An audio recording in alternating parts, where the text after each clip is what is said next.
Of a short corner, which is, and this time it will. The dibs taken up, the flick denied by Abu Layla. Here is what I want you to think about for a moment. What does it look like when a team gets torn apart 3-0 by the greatest footballer who ever lived, then steps back onto the pitch 6 days later, goes behind to a goal, and still finds a way to come back and take all 3 points? That is the story Algeria wrote tonight at Levi Stadium in Santa Clara, California. And if you're treating this like just another group stage result, you are completely missing the picture. This match was not football. This was desperation meeting determination. Algeria walked into this game carrying serious baggage. Matchday 1 was not just a defeat, it was a messy masterclass. 3 goals, 0 answers. A 3-0 loss that exposed every weakness Algeria had and raised a very uncomfortable question heading into today. Did this team still believe in themselves? Could they actually compete at this level?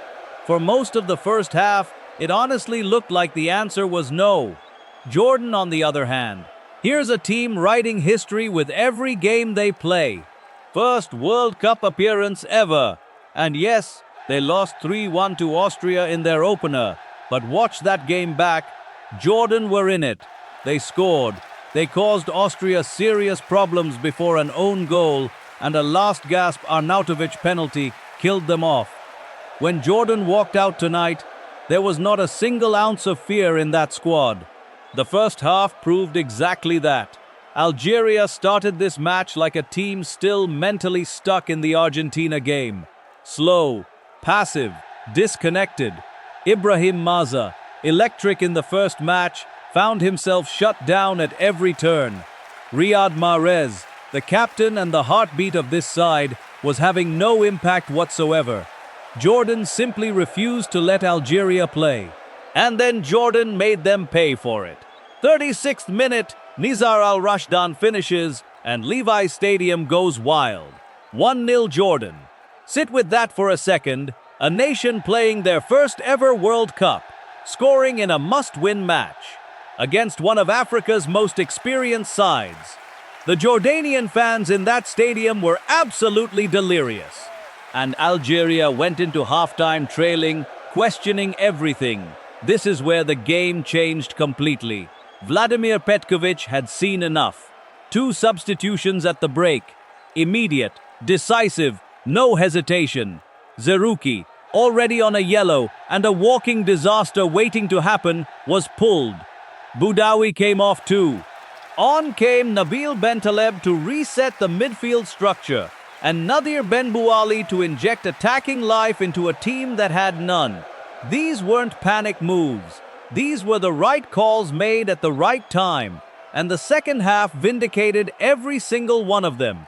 Algeria came out after the break and were unrecognizable. The tempo shifted. The pressing intensified. Jordan's defensive block, so well organized in the first half, was now being picked apart with sustained, relentless attacking football. The pressure built and built, and in the 69th minute, it finally cracked. Riyad Mahrez, the same Mahrez who had barely existed in the first half, whipped a corner into the box. Nadhir Benbouali, the halftime substitute, the man who hadn't even started this game, attacked the ball with everything and powered a header past the goalkeeper. 1-1. The comeback was on. That goal was a bullet of confidence straight into Algeria's veins. But Jordan weren't done. To their enormous credit, they hit back.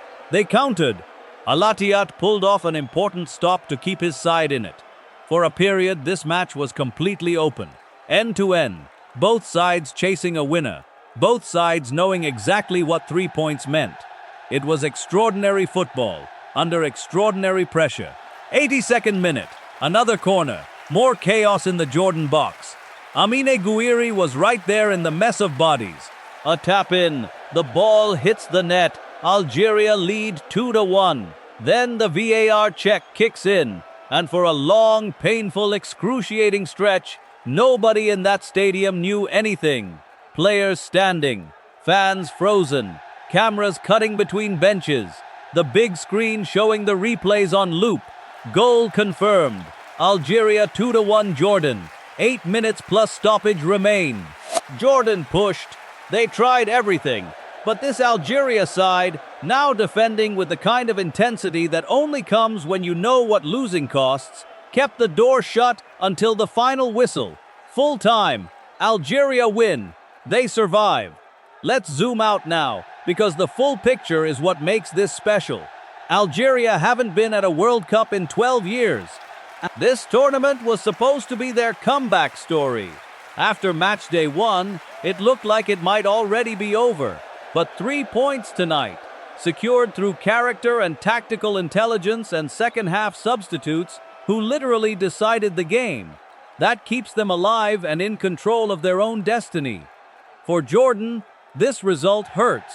It genuinely does. But what this team has shown in 2 World Cup games, scoring first tonight, competing with quality opponents, refusing to be embarrassed on the biggest stage, that is something their nation should be enormously proud of. The numbers were not kind to them tonight. The group table is not kind to them. But their story at this tournament is not one of failure. The real headline from this match is simple. The substitutes won it. Benbouali equalizes. Gouiri scores the winner. Both off the bench. Both came on at halftime. Petković made 2 changes, and those 2 changes turned a defeat into a victory. In a World Cup knockout in disguise group game, that is elite management. Algeria are alive at the FIFA World Cup 2026.